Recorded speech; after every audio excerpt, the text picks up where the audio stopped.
All right, let's do it. Welcome, ladies and gentlemen, to Focus on Liberia. Welcome, Mr. Gagwa, my fellow Metro Atlanta guy. How are you doing today? I'm excellent. It's been a while, fam. I'm excellent. I'm doing good. I'm doing Good. excellent. Thank you. And our resident senior analyst, Mr. Wilmot Cooney. Welcome to Focus on Liberia. Always happy to be here. Thank you. We want to welcome all of you listening to us wherever you are. Those of you watching us on Facebook, YouTube, and other social media platforms. We want to say welcome to this special broadcast. We're going to be discussing the recent press conference, if you want to call it, of Honorable A.B. Darius Dillion concerning the incident that took place during his campaign rally in Negro Town. And more than that, we're going to also talk about the ANC Day to issue a statement. And so let's get this started. We're going to play the tape and we're going to go into it and analyze it. We have some sharp brains here. We're going to be opening our phone lines very, very soon so that you can interact with us. And let's discuss this because this is Liberia and we need to talk about it. Back to you, Anthony. All right, folks, we will roll the clip of the most recent statement Darius Dillion made concerning the Negro Town incident. Watch, and we will be right back with you to go into it. Stay with us. Angels and your supporters and your security. Had anything happened to me today, I wouldn't judge where I think he was going to sleep at his house. Had anything happened to me today, I wouldn't judge where I think they will be to a house drinking Hennessy in celebration or something happening to me. Judge where they can see writing on the wall, you're tampering with the goddamn wrong person. All the mainstream media, majority, have decided that everything about Dillion, if it's positive, spin it so it looks negative. If it is positive, don't report it at all. If it is negative, blow it up so that he doesn't get a chance. The mainstream, most of the mainstream media have been compromised to the point where they have decided that nothing, they don't follow my programs, and there's not an attempt to cry on them that they're institutions. They don't follow my community engagements. They don't report about them. I don't bother about that. But I want to also invite the mainstream media on this video to cut it and edit it according to how they feel. The next time I go to any program and any citizen throw rock at me, will go for George Weah. The next time I go to any program, Thomas Faraday can have programs 10 times a day in 10 different communities. Nobody can go disrupt it because our people are mature, orderly, and responsible. They are civilized to know that they don't want Thomas Faraday, so they don't go to Thomas Faraday program to mix with the crowd. They have all of their programs, they continue to hold their programs with no interruptions or disruptions. Every time I go to a program, they go there to disrupt, disturb, with the deliberate intent to bodily harm me. The next time rock is thrown or disturbance occur at any of my program going forward, there will be no electoral program in this town headed by Thomas Fowler. George Weah Convoy will stone it. We make anything they get guns. When they shoot guns, they will not know where guns come from to respond. I'm going to give this marching order. All members of CPP who believe in our judgment, going forward, we will carry rocks with us anywhere we're going. We will carry the weapons that we have to protect ourselves anywhere we're going. One rock thrown at me going forward, rock will be thrown at George Weah's convoy. If he's scared to leave his house, we will throw stones at his house. Darius Dillion says so. I'm waiting for international community and interreligious people to call me to meeting. I'm waiting. I would have been killed today. My death would have been politicized. The last time it happened to me in Clappertown, the kid called Julius J on OKFM decided to spin it in keeping with their discussions that all these things can be planted. Who know, how we know that some people who support can be planted to make it look like something? This one, let me repeat, you cut this part. You cut this part and play it on all your mainstream radio. One rock thrown at me, anywhere, rock will hit George Weah. One rock or one more disturbance at any of my program, there will be no electoral activities in this country for CDC, especially in Monserrado. One more rock, one more disturbance at any of my program, George Weah think he get guns. Watch and see. Watch and see. Let me name the people, the Banner FM, the Julius Chair, and those ones who have been co-opted by government to spin everything about Darius Dillion against their consciences. You edit this part and play it. One rack at my program, George Weah convoy with field rack. One rack at my program, George Weah's house will be stoned. Everywhere we're going forward, we carry bags of rock. All right, folks, in cyberspace, we are back with you. The clip you just listened to, many of you may have listened to it, but it was intended for us to all get a better understanding of Senator Dillon's reaction to the incident that happened in the Niggertown area yesterday. And so we are now about to go into it. Again, this is focused on Liberia. Stay with us as we go into the discussions. We want to know whether or not Senator Dillion was right at any point or wrong. We will be going into all that. To do this, as I said earlier, we have our political analyst, chief political analyst, by the way, Mr. Wemon Wetikuni is here. Robert Gagwa is an affiliate of Focus on Liberia. He is also here. And I'm here, your troublemaker. And Dennis Jah, the well-rounded guy, is also here. Mr. Jah, let's get started. Right. Honorable Darius Dillion was in Niggertown. He was met there, as he described in the video what happened. And so he had what I call an outburst. And so what we can begin, we'll go step by step into that tape. But before we start, let me get our opening statement on from each of our analysts and Mr. Gagwa tonight on the overall. You watched the tape, you watched everything. What was your initial reaction to this tape? Let's start with Mr. Gagwa. Well, Dennis, thanks for the invitation always. I will be back and forth. I will try my best to stay on with you guys because this is very important.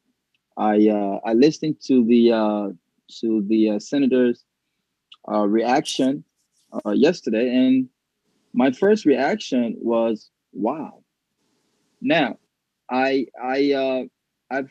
look, the first thing you have to think about is the fact that outside of leadership, outside of beyond his position as a senator, we are all human beings. And at times we get frustrated. At times we react out of emotions. But Abraham Dillion holds a very, very, very high position.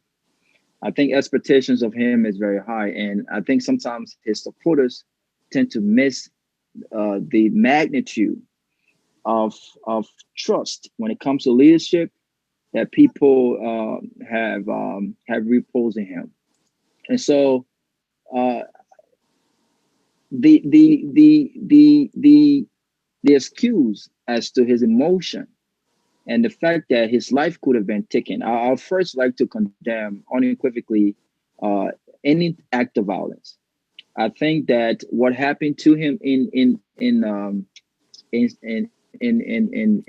what happened to him was wrong, should not have happened. And like I said in my first reaction, I think that the Liberian National Police have to, in collaboration with their personal securities, have to help beef up security, not just for the protection of candidates, but peaceful citizens in attendance. Having said that, you cannot advocate for things that you are against.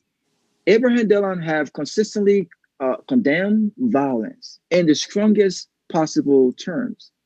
And so it's very contradicting when you have a man who positions himself for peace, making the kind of statements that he made.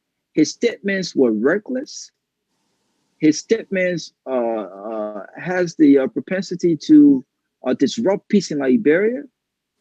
If you have anyone, any thug, who attempts to disrupt and attack a senator or any Liberian citizen for that matter, regardless of your political affiliation, I think it's important that all of us condemn that. Thank you. But for the senator to be making the kind of threats that he made yesterday, I think was dangerous. And hopefully, as we go by, I can expand. Thank you. Thank you. Let's get Mr. Cooney. Let's get your initial reaction to that video. Well, I would like to join my junior brother here to say unequivocally there should be no violence in our politics. There shouldn't be violence coming from the opposition.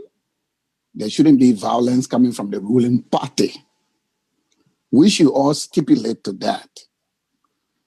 Having said that, like the previous speaker said, it is disappointing if you find a lawmaker in our country mobilizing the people for violence, inciting the people for violence, not just general violence, but violence against the person of the president, against the security convoy of the president, violence against the home of the president. I don't know how the lawmaker traveled from the incident against him to reach to that point. I don't know. I don't know what calculation he was using. But it reminds us that we are in dangerous times.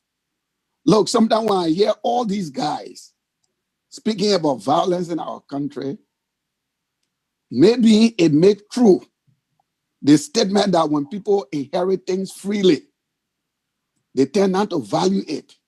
The democracy that the likes of Dillion, the like of Costa, the democracy that they enjoy today, that democracy was paid for by the blood and sweat of Liberians before them.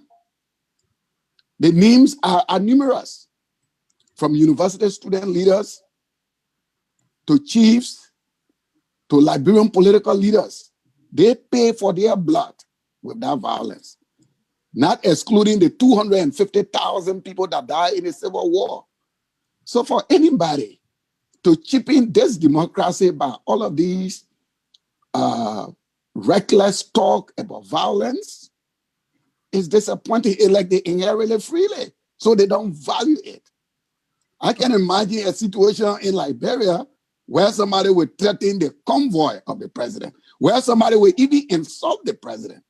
But these are the times we have.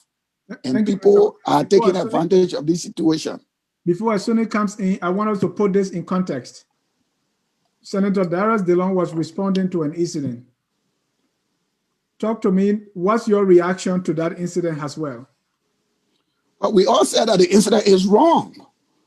I mean, Senator Dillion nor any other Liberian should not be exposed to any form of violence, especially for political reason. But what we say here is that if these unfortunate incidents occur, we should explore the avenue of the law that is available to us. You can't say because people attempt to do violence to you, so your own response. The disappointing statement about the senator is that he intends to uphold the laws of nature.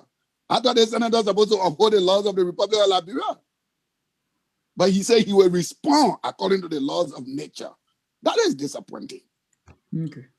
No matter how imperfect our systems are, we should always challenge those systems to do better. So you can't say you don't have confidence in the police, you don't have confidence in the court, you don't have confidence in this. So then how are you going to play the game? Because these are the institutions that exist right now. And we should all be doing everything to push these institutions to do the best that they can do. But to say you will disregard them and you will return to the jungle and use jungle law for somebody who say he was the light, for the light to turn to jungle law now is kind of disheartening. Thank you, Mr. Kone. Asuni, let's go back to you and pick this apart one at a time. And Dennis, I will also be contributing here and not only asking questions, because Dennis, you well know where we're coming from as a country. Whether or not you were in Liberia one way or the other, you were impacted by the conflict. And I am a victim of that conflict. And so, under no circumstance, I will see any reason to be justifiable enough for an individual to make statements that have the propensity to bring back that ugly past. But let me hasten to condemn in the strongest terms the violence that took place in Nigrutown. That should never and ever be part of our political process. What is also true is that you see the violence for the most part being meted against opposition people. That is a fact because I continue to follow these things. Only when opposition figures are having events, you see violence coming. And usually the violence can be started by people who support the government.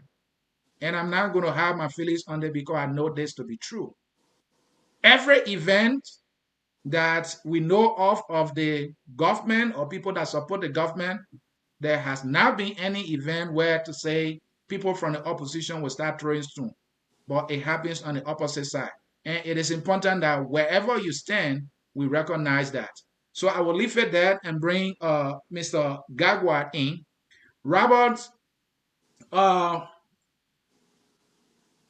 Dillion, then let's classify it as an outburst. Do you think that he has some good reason for that outburst and the way he spoke? I mean, he was being attacked. His event was being disturbed. And this is not the first time these things is happening to figures in the opposition. Does that justify his outburst or his response? No, it doesn't. It doesn't. Okay. It does not justify his outburst. Neither does it justify his response. Now, what I will say is that I will join with you to strongly condemn any acts of violence, arson, and this it has become a norm. I think we would all agree that there are thugs, there are indecent, violent people from all political parties. I mean, look at what recently happened in Nima County. I mean, there were serious allegations made about a planned assassination on the life of one of the opposition own during its primary in Nima. There were violence. I mean, there were allegations of guns in the hall of the primary contest. And the hypocrisy of the opposition, and I want to make unequivocally clear on this show, contrary to what anyone may think, I continue to say that my loyalty belongs to Liberia because I'm not party discipline, and so I control my own narrative. So I will be very clear and say this: there are violent people on all parts in every political party. The difference here is that Abraham Dillion has continuously been attacked.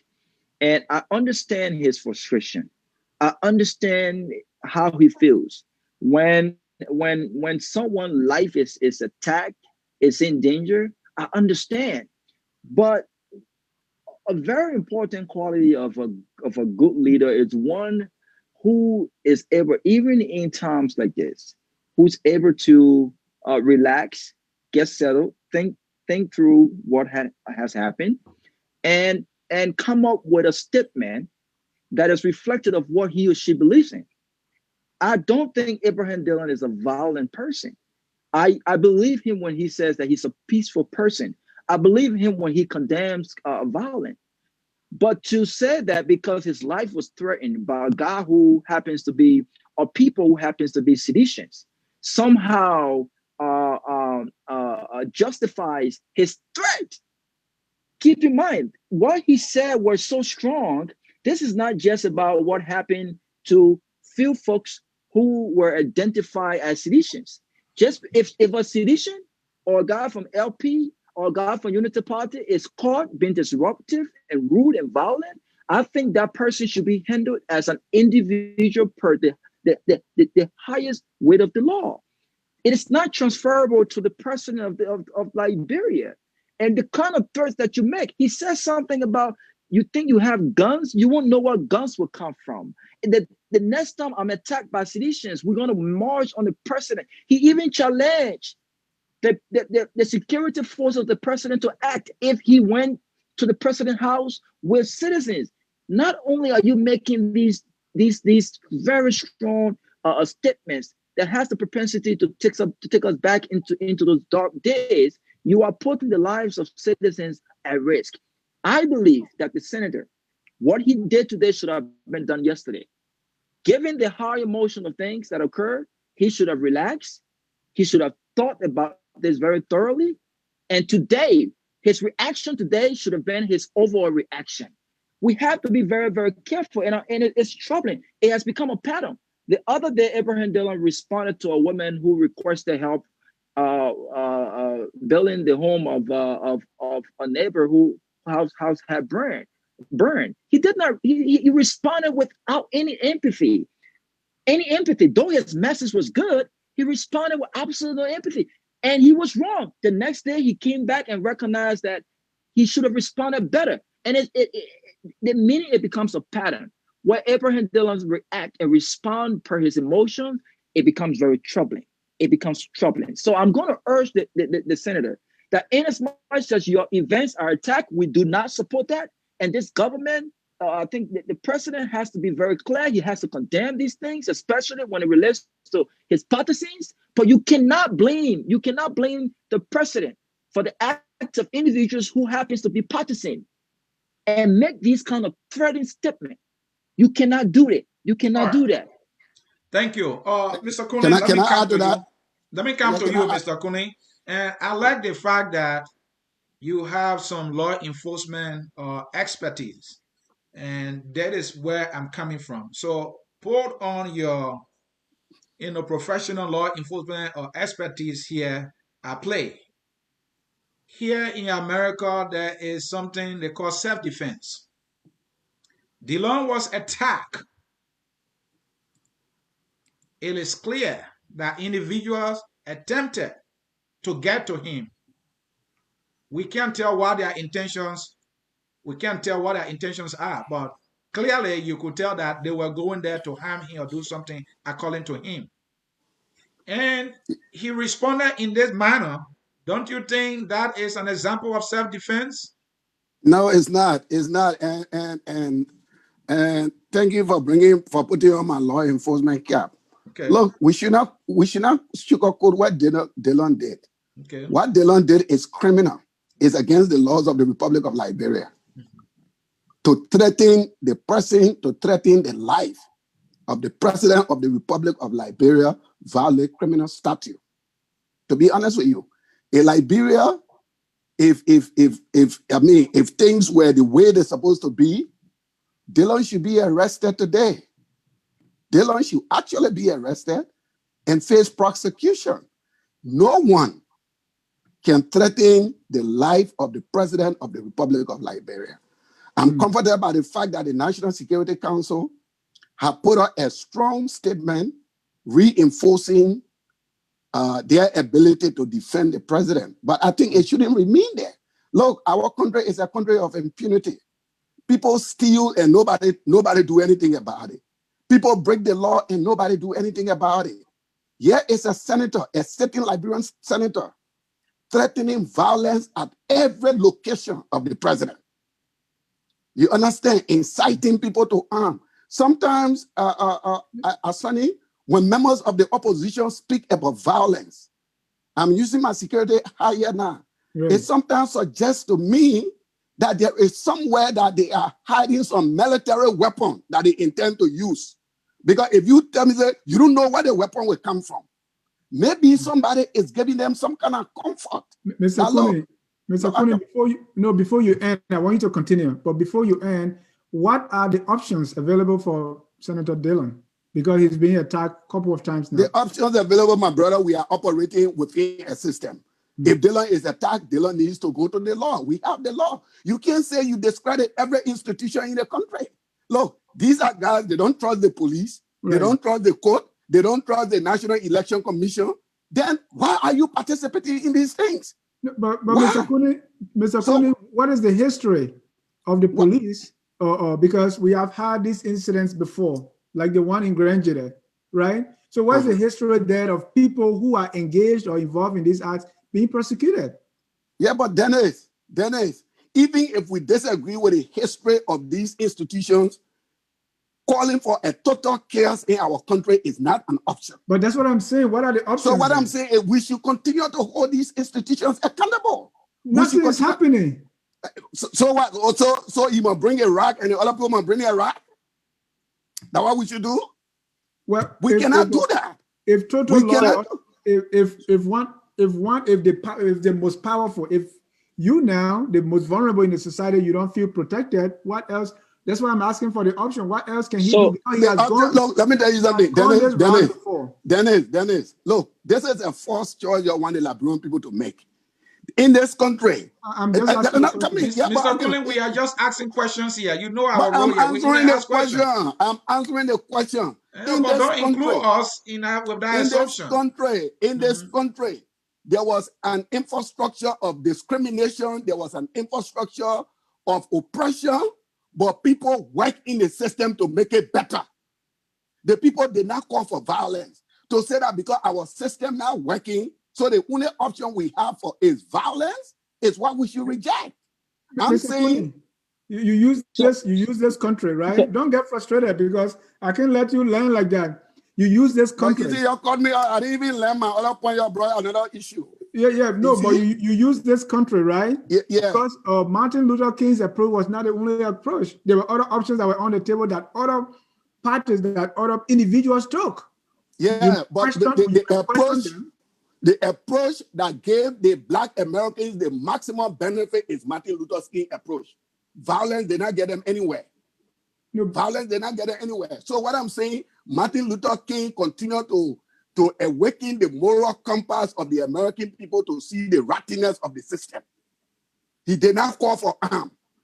Because what you're saying, if somebody said, because the system now working, let me call for arms, we all seen people being calling for arms. Somebody called for arms, they said they were going for dough. Their arms were not only for dough. The arms were not only for dough. But this is the larger point I was going to make. Dillion sat in a Senate that rejected a Liberian because that Liberian, according to them, made threatening remarks of violence. Here is a senator in the very Liberian Senate making violent remarks against the president of the republic. I'm wondering what the Senate going to do. What is the Senate going to do? Yeah, and I think he made a salient point. Rabbi, before you come in, let me read some of the quotes, the highlights that Dillion spelled out there. Dillion said, "The next time stones are thrown at any of my events, we will go to Joshua. There will be no electoral program by Thomas' father. Joshua convoy will be stoned. If he's scared to come outside, stone will be thrown at his house. I, Darius Dillion, say so. Going forward, we will carry rocks. We will carry the weapons. We will carry the weapons we have to protect ourselves. Joshua thinks he got guns. Watch and see. it is not about any damn useless dictator. Does all these statements contradict the very lie that Dillion has been projecting here? Absolutely, and absolutely, it absolutely does. And look, and people out there who support him, and this is the hypocrisy of the opposition. Imagine such a statement coming from anyone with an authoritative voice within the ruling party. I mean, come on, social media would have exploded. Any. Imagine if Simon Tway, the guy who I've called on to be fired a long time ago, imagine if anyone close to the president made any threatening remarks close to what Dillion said. His words were very, very strong, and I watched that with total shock. And I think the pops over here made a very salient point. I can't remember his name, but it was this dude who was nominated for an assistant defense minister position. Zolizo. Zoluzo, who threatened, and he specifically threatened the life of Heron Costa. And I think I watched that video a couple of times. Right. And when the Senate rejected him based on the fact that they could not trust him to defend under oath all Liberian citizens, given the fact that he had made targeting and threatening statements against a permanent opposition voice, I agree with them.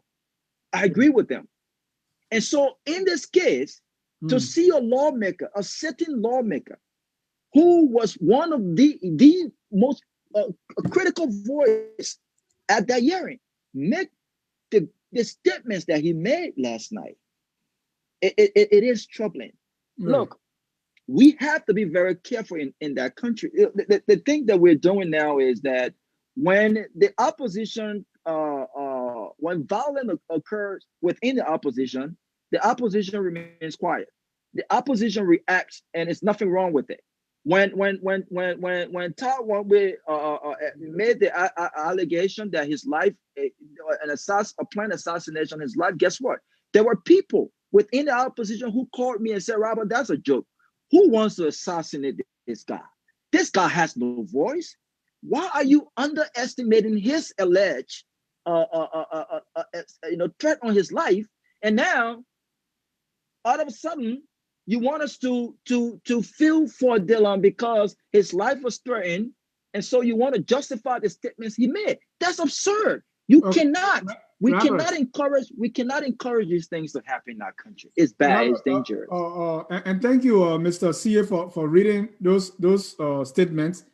To me, the way I look at those statements, those are just cries. This man is in pain. He is helpless. The government has the guns. The government has the power. Okay, time and time again, he has been attacked. And so before a person, he does not have the capacity. So he's under crying. That's how I'm looking at it. Okay, this man is in pain. This man is being pursued. Anytime there is rock throwing, I think we saw that in Claratown. We saw that in Zwedru. We saw that all over the place. So this is just a cry of a man. Let me but Martin Luther King. Let me learn, Robert. So before, even when somebody like me now, if I'm saying now that I'm going to kill President Trump, nobody takes me seriously. No. The Secret Service will take you seriously, and you will be arrested. The Secret Service will take you seriously. You will be arrested. But they will have to investigate me first. Because they're taking us serious, why they will investigate you? Don't say they will not take you serious. The president, you will be investigated. Wrong choice of word. But here's the thing.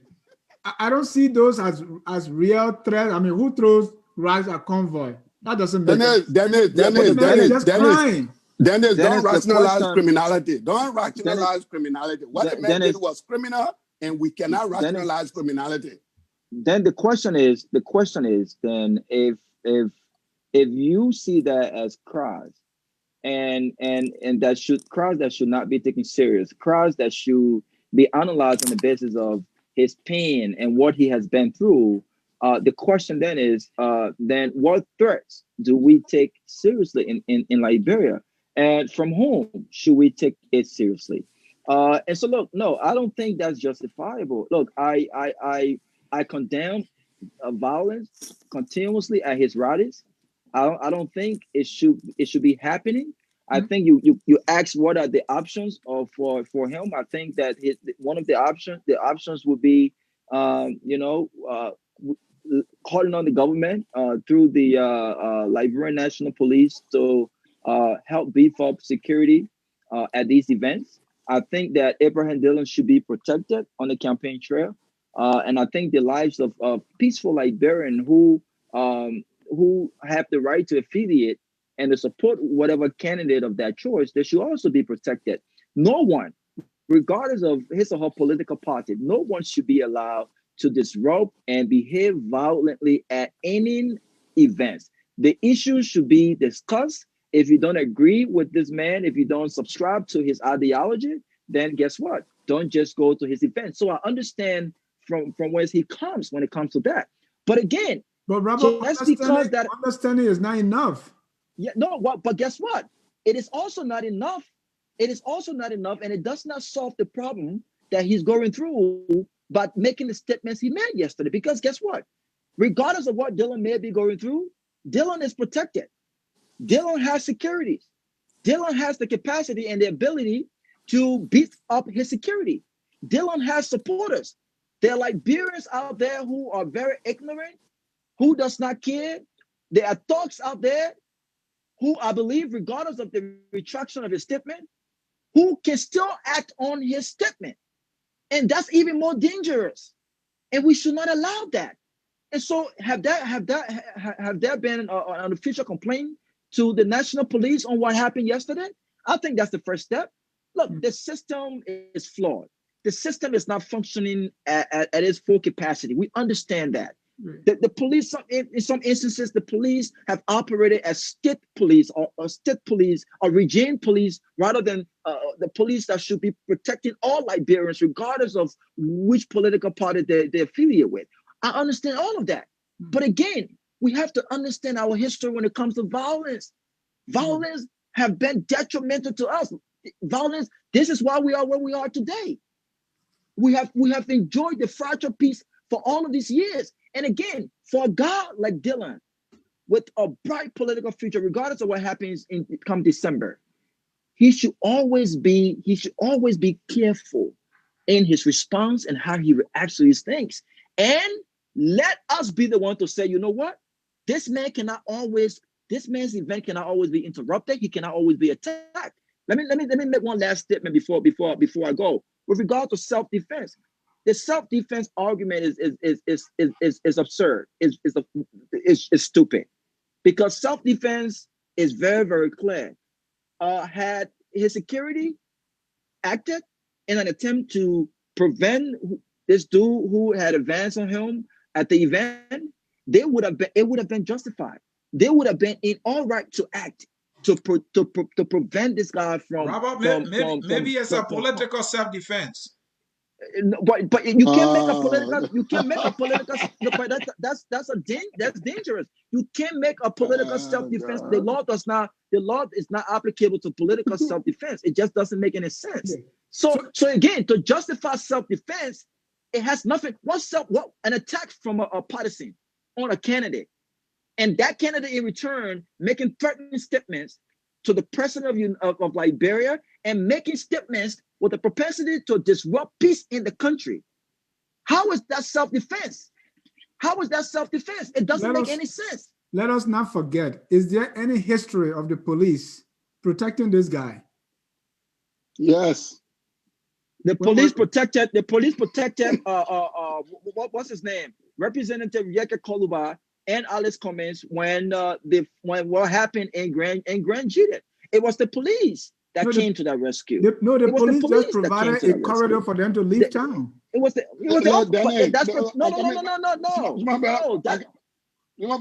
Dennis. Hello. Go ahead. Mr. Conan. Let me be honest with you. The security, they defended the opposition in Grand Judea. They provided protection for the opposition in Grand Judea. The security, the Liberia National Police have always shown up to protect members of the opposition. They protect them during marches. They protect them during demonstration. What they don't condone is criminality. And again, what Dillion did violate the criminal statutes of the Republic of Liberia. You can bring any lawyer. But having said that, the statement were reckless. We're just looking at. They're not reckless. I'm not saying reckless. I'm not saying irregular. I say it violates the criminal statutes of the Republic of Liberia. I'm not saying reckless. There is a difference between reckless and criminality.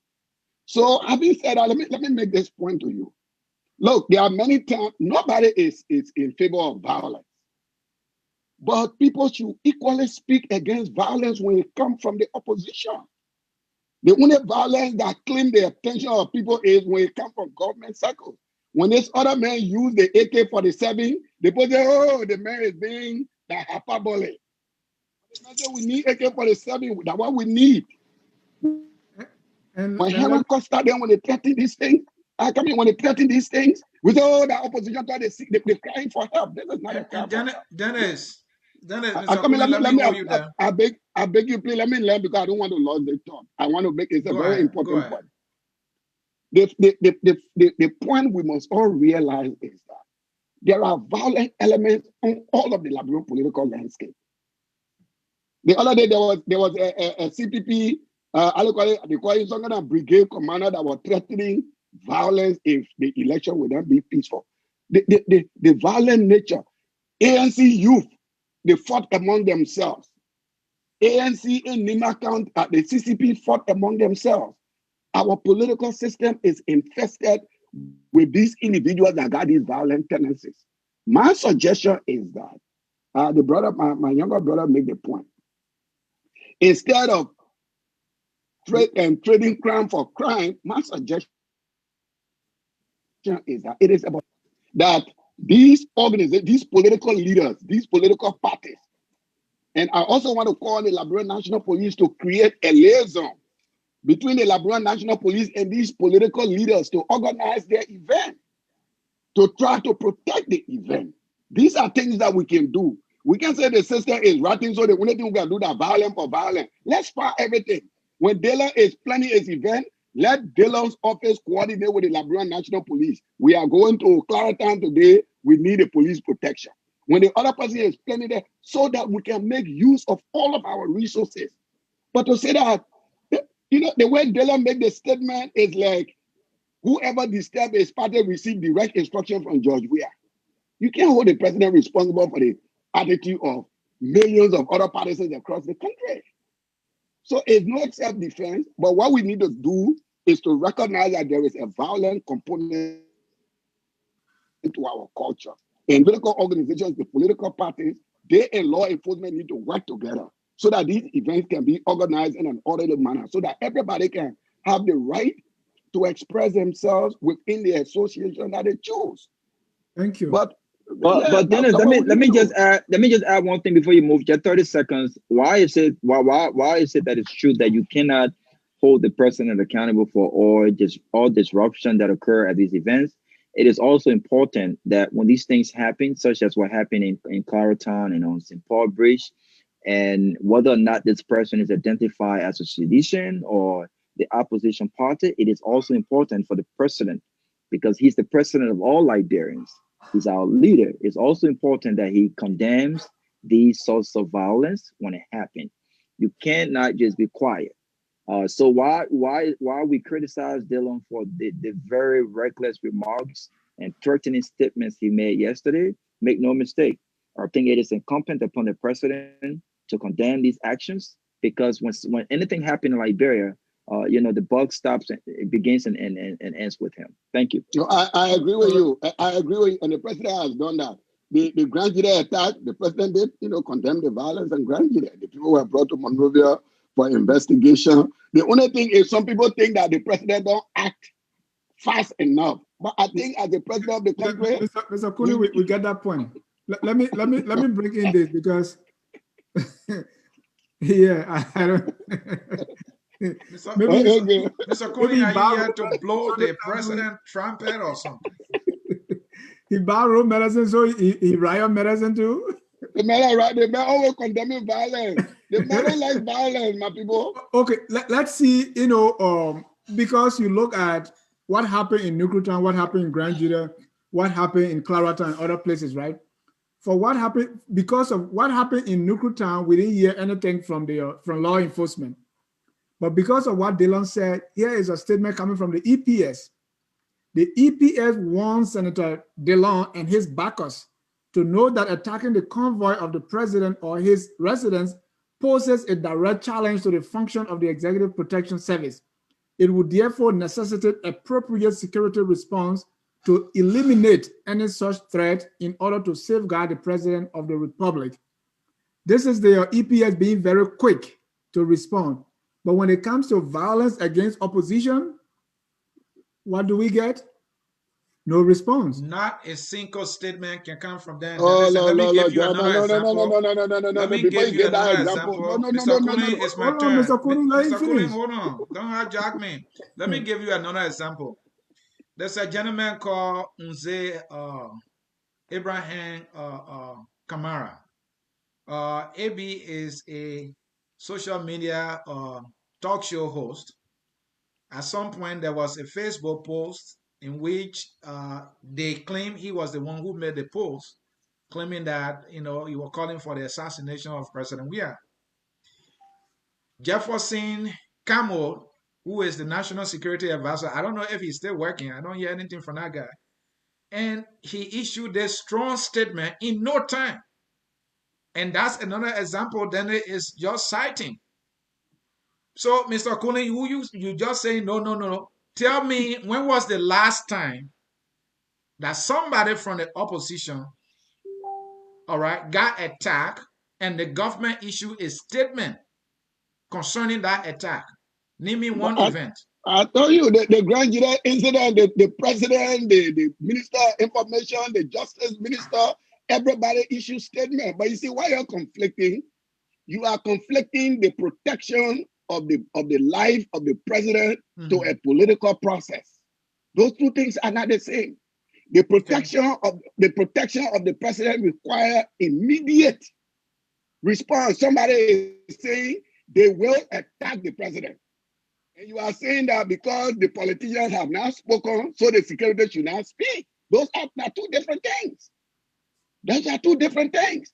We're talking about somebody who is making an explicit threat on the life of the president of the Republic of Liberia. I really want to believe that the EPS being very generous. The national security infrastructure in the country being very generous. Because as I indicated, Darius Dillion should be arrested by now. So for them to say that, we now arrested him, but we have these mechanisms in place to protect the president. Mr. Cooling, are you really serious about that arrest? So we can make you police director right now. If you were police director, will you go ahead and arrest Dillion for exercising his free speech? Free speech doesn't equate to criminality. Free speech don't equate to criminality. What crime did he commit? He threatened to assassinate the president of the Republic of Liberia. It's a crime under Liberian law. You can check the Liberian statute. What is the assassination threat you can share that with me? But as soon as you write a thing, we will go to the president's house. Mm-hmm. Even if he refused to come outside, we will throw stones. Yeah, he said stone. He didn't say we'll assassinate the president. He said we'll throw stones. People throw stones all the time. So what he said. Let me read. Stone, I come in. So the stone I propose to sing choir song. That church song they can be singing when they throw stone. No, he said, all members of CPP who believes in our judgment, he said, will carry rocks and weapons. Exactly. And at some point, he said that we will go for the president. He said that.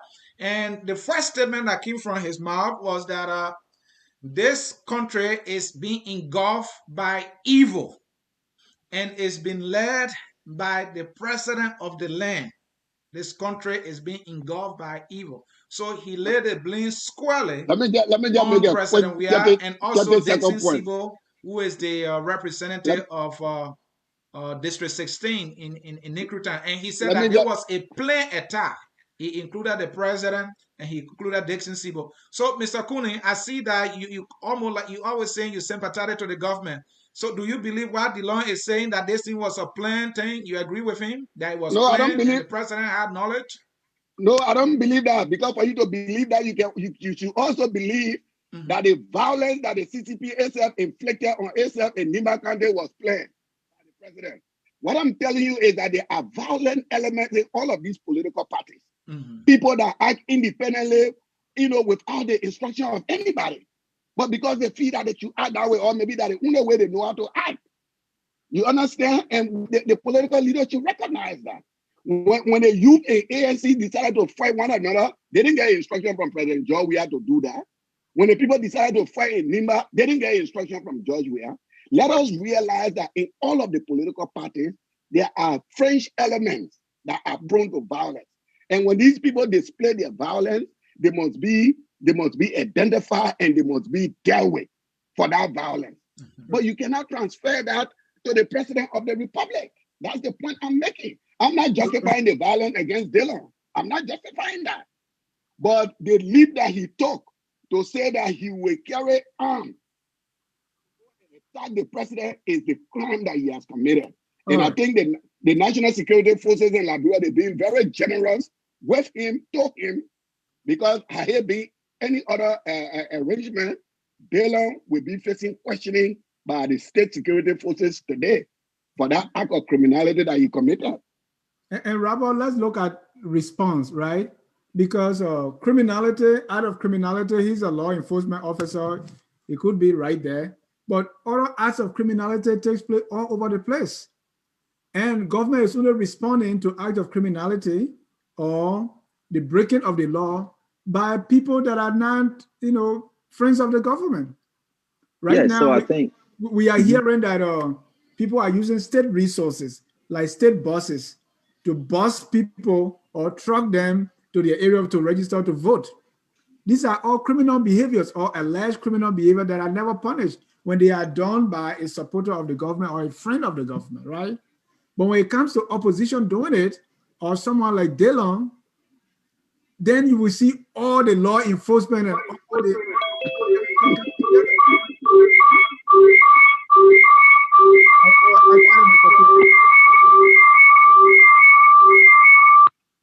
So Mr. Gagwa, it's all depend on the response of the government.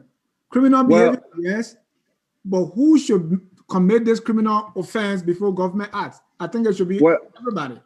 Well, I think there are different sectors in government. I think that you have the Liberian National Police to handle issues of criminality. And you also have the judiciary branch of government, and you have the court system and so forth and so on.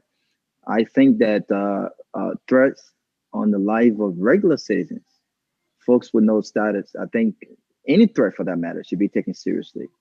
Unfortunately, we have a system that does not care much for the little man, right? If anyone threatened the life of any unknown person, probably killed that person, who cares? No one cares. And I don't think it should be that way. I don't think it should, I'm sorry. So I don't think it should be that way. But I would expect top security forces to react when the life of the president is threatened or when threats are made against the president. I mean, it's normal, right? But that is not an excuse. That is not an excuse as to why threats on the other side. If Abraham Dillon's life is threatened, if anyone made a statement against any critical voice or opposition voice, I think the security forces should equally act. I think there should be action taken. I think there should be investigation made. And I think that if found guilty, I think people should be held accountable for making these kinds of statements, because these statements, again, given our history when it comes to violence, these statements have propensities to take us back to those days that we don't want to be taken back to. But it's normal for the top security apparatus in our country to react the way they reacted differently in this light, because the convoy of the president was directly threatened.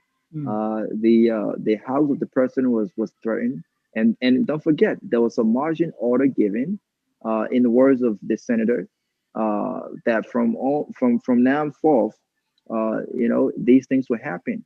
Again, I do not in any way support violence, regardless of where it comes from. Abraham Dillon is a Liberian citizen first, so he is protected under the Constitution of Liberia. And given the fact that he's a senator at these events, I think he should be protected. People who come to disturb, to attack, those folks should be arrested, and they should be held accountable for And for, so, for, for and their so, actions. Robert, what action are you, as a citizen, prepared to take in defense of Abraham Darius Dillion or any politician or any opposition figure who is constantly being threatened or attacked this way? What? I will use my platform to not only call on the government to put in place mechanism to protect folks like Dylan who might be a high risk given the political emotion at this time. But I'll also use my finances to support Right. and this is serious, and this is why we have to be very cautious in how we before we speak. If Abraham Dillon is continuously attacked, I do not support that, and the government remains silent. And there are folks who are identified. We have to first of all follow the law. We may not trust the law, but we have to follow the system. That's the system we have, right? Mm. An official complaint should be lodged. Okay, you have the councils of churches. We have religious leaders in our country. Official complaints should be put forth to them. We have our international partners in Liberia who have on many occasions have met with these political leaders to discuss peace. I mean, Okay. there are different avenues. And so if Dylan continues to be attacked, I will use my platform to call on the government to act. And if a perpetrator has been identified, I will use my resources to help that person be held accountable And by the law. final question is, what threshold should this reach before you, Gagwa, move to that point? There should be no Three threshold. more No, attacks or what? no, there should be the first attack. Okay. I'm not one of those who would say, well, this is just the first attack. No, there should be no first, there should be no last. There should be no room or avenue for attack just based on the fact that you do not agree with one's political ideology and you would not support them. If you don't support a candidate, you should let your voice be heard at the ballot box. Don't vote for him. Simple as that. The extra stuff and it's just unnecessary. Let me go to my co-host Asone because he Can followed I this get- up so very well. Can I make a suggestion? Let me come to Asone. We'll come back to you, Mr. Kone. Thank you, Dennis. Let me jump. I got a question for you. Let me Me? jump. Let me jump in here. Mr. Look, I wanted to say, You don't want to answer my question? let me jump in here. And Mr. Kunin, please wait a little bit. You're the chief political analyst here, but it seems to be you are leaning on the side of the government here.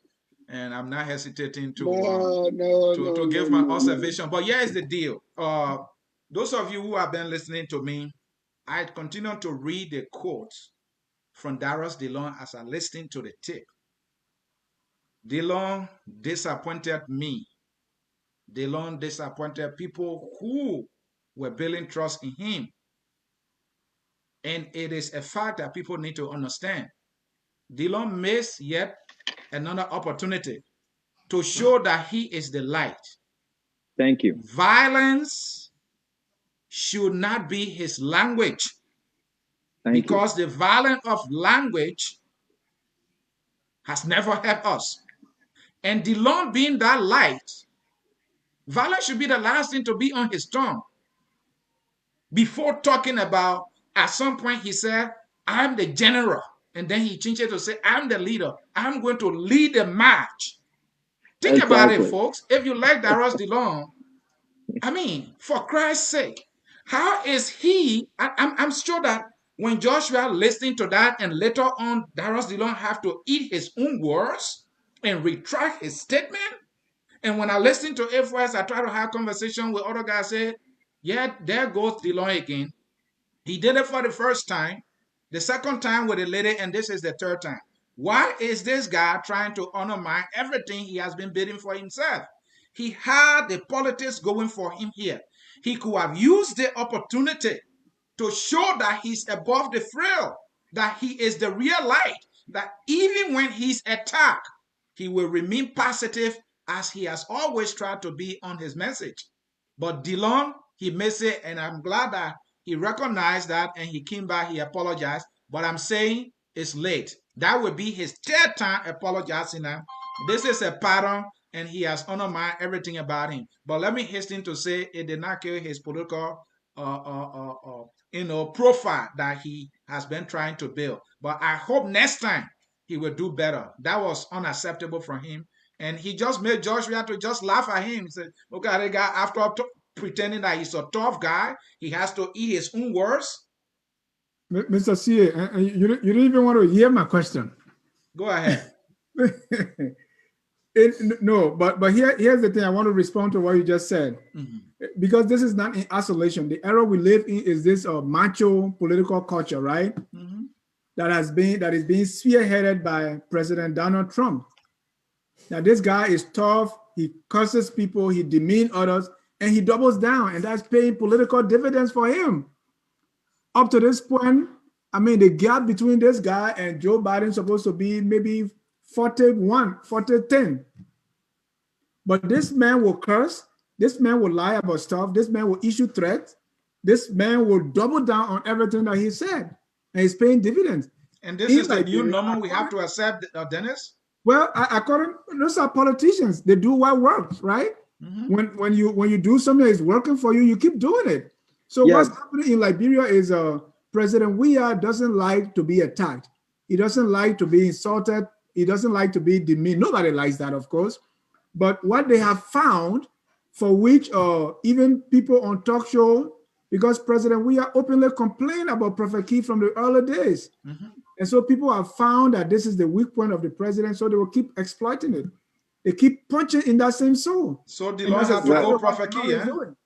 Well, yeah. Here's what I was. Here's how I respond to that, Dennis. Here's how I respond to that quickly. Let Mr. Cooney respond first. Let Mr. Cooney go. He was about to cry on me. Yeah. I'm not giving no billboard today. I'm just giving him. Let me tell you people something. Let me make this point. And I don't care how people in radio land take it. Yeah. George Manning Weah is the most peaceful president Liberia ever had. He's peaceful in nature. Here is a man who was insulted on a daily basis by a lawmaker, and he still invited that lawmaker to a house to see whether they could reach some agreement. George Weah is not violent in nature. I don't for a minute believe that there is some plan by George Weah where he instructing people to go and harm other politicians because they disagree with him. The point I continue to make is that we, in a very serious way, have to realize that violence is part of our political culture. There are people that are prone to violence on all sides, and we've seen it play out. So it is completely outlandish for any politician to transfer a violence that is implemented by one person to another. We cannot do that. And I think Dillion was in error. I'm continuing to suggest that going forward, in order to make these exchanges healthy, political parties and institutions need to play with national security. You see, look, we saw the incident here. When it became clear from a security perspective that Joe Biden could be attacked, the people assigned special secret service to Joe Biden. So they need to arrange their programs with the Liberian National Police as to where they go. But more importantly,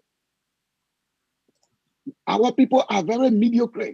We continue to organize events the way they're being organized for Charlie King time. If you are a politician, you're going somewhere to an event, that event need to be planned. You need to control access. You need to control access. You don't just go anywhere and expect anybody to go there. Look here, who goes to any rally here? Because all events by politicians are planned. Mr. And there is access control. Mr. Cooney, what you are saying is there should be the government or the police should provide some security for Dillion. So just like they assigned special secret service to Biden, they should give Dillion some police. Dillion already get paid to hire 2 security officers. No, I'm talking about him being under this threat. So the government security. Yeah, and those things can be worked out. So what I'm saying, you still have the room to work out of it. It doesn't require you threatening the president. But the important point I'm making is that We in Liberia, we continue to do things the way they've been done Charlie King time. You know, Backup Matthew went to Nikutan, all the people running to Nikutan to go see Backup Matthew. Political events are planned events. They need to be organized. Those who planning the event need to control access. Who get close to the candidate, who do that. These are all planning. These are all planning. So that when somebody disrupting your candidate, you have the ability to control the situation. When people go to Donald Trump, when people go to Donald Trump program, when they're ready to disrupt it, they got people on hand to stop that disruption. We have to do a little bit better. In as much as we want to challenge the government, let's challenge ourselves to also do better. Are you insinuating that the Fala events, for instance, are planned better? That's why we don't have these disturbances? No. I'm telling you, I'm saying in Liberia, we all doing things Charlie King time. And I'm Right. taking one question. No, but what I'm saying is when the opposite or CDC event, is it because they are well planned? That's why we don't have these disturbances? If there could be that could be that or because maybe they assign special security to Thomas Fala. No, that is not the case, Mr. Cooney. And we shouldn't come to that. We should not come to that. Listen. There are a lot of possibilities. It could be possible that the events are planned. It's possible that you're not planned. It's possible that all the violence that erupting over the place could also be staged. Anything is possible. We don't know. We just don't know. Well, I doubt that anything was staged. If you listen to the tape, the very day Dillion went, which was yesterday when Dillion went to Niggertown, according to Dillion, if what he said is true, Dixon Sibo, when they heard about Dillon's event, called on Thomas' father to go to Niggertown because he wanted to show that they own Niggertown. So Thomas' father went to Niggertown and went inside Niggertown. That's why Dillion even decided that they will go to the St. Paul Bridge area because they don't want any clash. And yet this thing happened. So when Thomas Fala, who event was done hurriedly, out of a sudden, no violence, because the people who support Dillion, they see no reason to do that. They respected their gathering. Unlike the supporters on the other side, they decided to go to Dillion's side, and that what brought this chaos. So what the point that Mr. Cooney is making, there's no truth to that. It's not because of Fala's events are planned better. It's because people on the other side have understood that these people are having their event. They deserve the right to have a peaceful event. And all we asking other Liberians, when people in the opposition are having their events, allow those events to be peaceful. And I expect the leader of the country, let me learn, Mr. Cooney, I expect all leaders in the country to be able to come out and speak on this. They shouldn't wait until something like that happens before they start releasing statements. Don't eliminate the possibility of a staged political violence. Don't eliminate that because we have not investigated that. We don't know. Don't eliminate that possibility. Okay, we want the government to investigate. Okay, callers, ladies and gentlemen, if you are just joining us, we are discussing what went on in Niggertown and the statements by Honorable Senator Darius Dillion. To put that in context, Mr. Dillion came back and retracted those threats, and we're going to get to those very shortly. I want Robert to respond about this macho political culture. And if you're joining us, we had some callers who dropped off because we put that on hold. But callers, please call in. The phone lines are open. The numbers are right there on the screen, guys. Right there, the numbers are there. Please call 605-313-6004. The code is 791-403. And then that's why we wait for the other, like, chip in the other segment of the discussion, so that when the callers come in, they can have the opportunity to respond to both of those. So let me read this. For immediate release, Monrovia, Liberia. Before we get to that, there's one more thing I want to add on this Dillion thing. Is about the first of all, the question I wanted to ask you is, this is not Dillon's first time saying this kind of thing. Right. The last time he was going to throw rock when people throw rock at him. Yeah. What is going on with this Dillion guy with what he says? What's going on through his head? I can give you my general security suspicion. Dillion may be in possession of some violent planning in the country that nobody. I think he need to be investigated because anytime you talk about violence, conspiracy, man. That's a far right. But I mean, Mr. Cooney, stop that. Stop that. That's far right.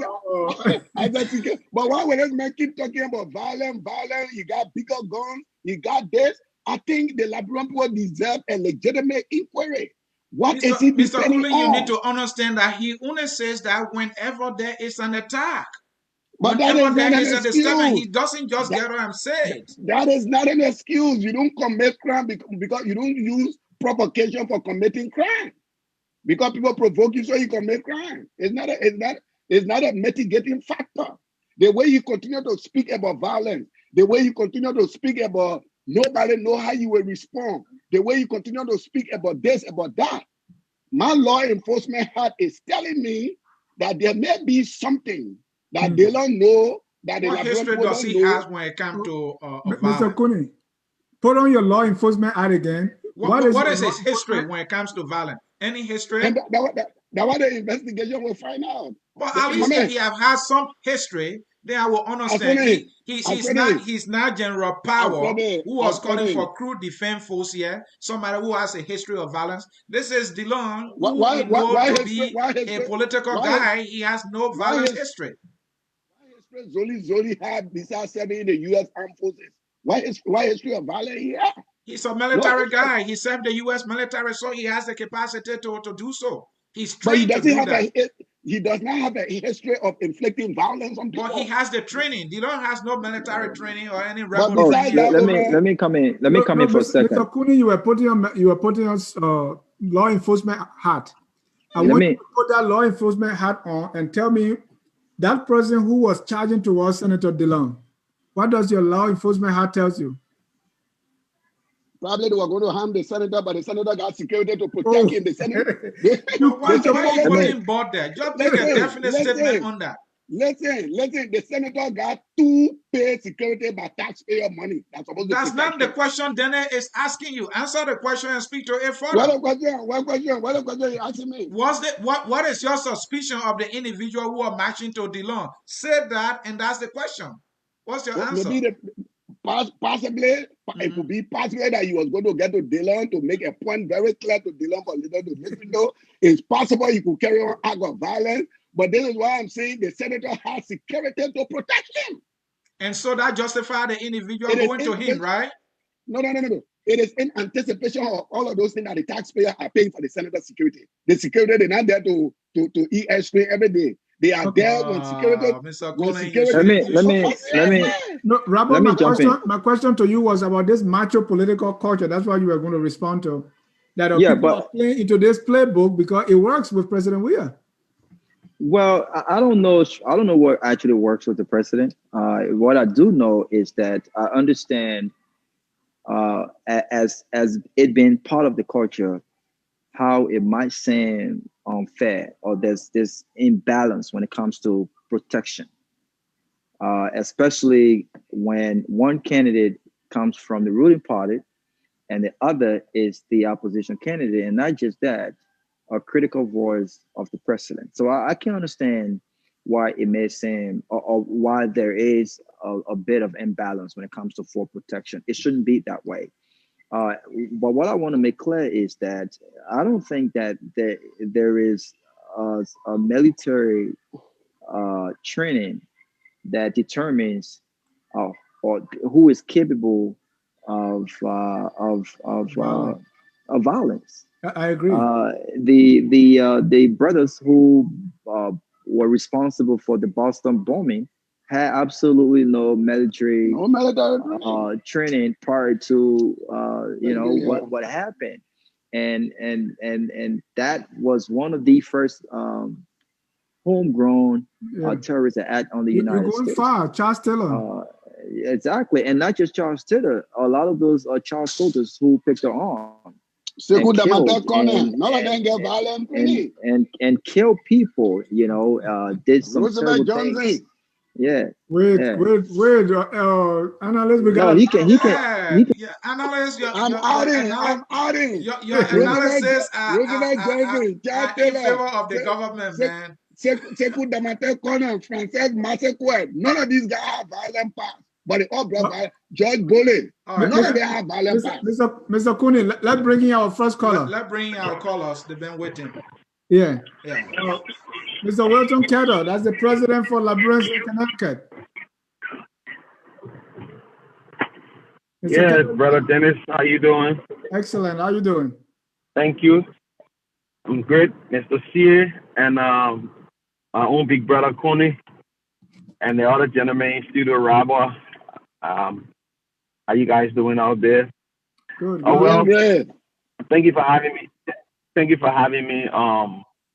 The situation that took place yesterday is not an isolated situation, especially when it comes to where Mr. Dillion was making these threats. I think we should first of all condemn it.